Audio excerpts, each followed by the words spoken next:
mimpi yang paling menarik tentang kegalauan apa arti hidup.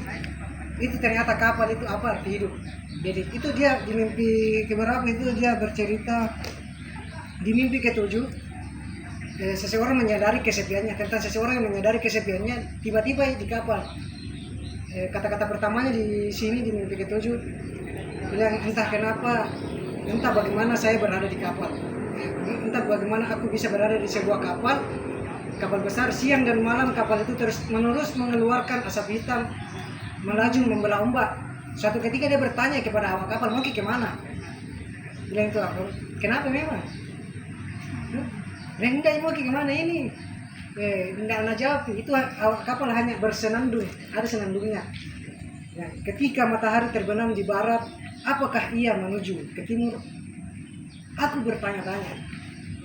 Ketika matahari terbit di timur, apakah peraduannya di barat? Aku bertanya-tanya. Kita berbaring di atas ombak gelombang. Tujuan kita dalam kendali dayung. Mari mengambang dan terus mengambang. Itu jawabannya sang awak kapal. Jadi semakin gusar ini orang tuh dalam mimpinya tuh, weh, gimana ini kapal ini?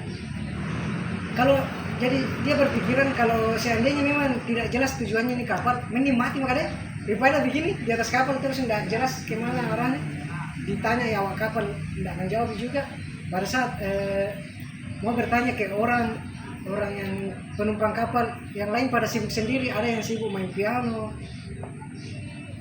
ada yang sibuk bernyanyi-nyanyi.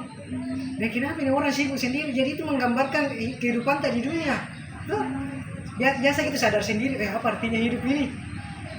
Dan kenapa ini teman tak lucu-lucu terus sih? Kenapa happy-happy terus sih? Dia tidak galau, tidak tapi mati kan? Tuh biasa gitu begitu.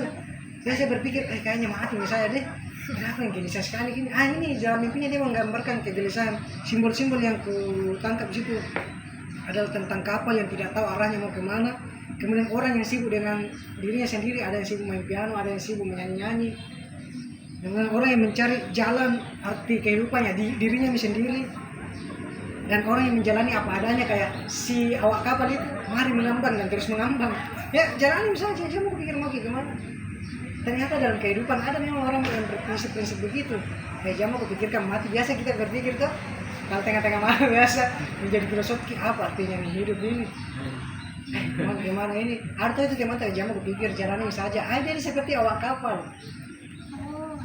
Gitu jadi dia tuh apa yang kurasakan pada saat membaca mimpi ketujuh ini hampa, kosong. Kubayangkan itu di tengah-tengah laut. Tidak ada yang bisa berpikir. Ya kapal jalan tuh ya kita sibuk-sibuk tuh masing-masing dengan ada yang suka main piano. Tapi apa keputusannya di akhir? Bilang karena galau itu kayak dia tidak menemukan orang yang sama-sama berpikir seperti dia. Bilang kalau begitu lebih baik mati. Maka dia memutuskan untuk terjun dari kapal besar. Saking besarnya itu kapal, nah bilang terjun itu membutuhkan waktu beberapa saat sampai kakinya bisa menyentuh air. Sebelum kakinya tepat menyentuh air, apa yang dia rasakan? Saya menyesal loncat. Ternyata pada saat menghadapi kematian orang menyesal mau mati. Itu di mimpinya.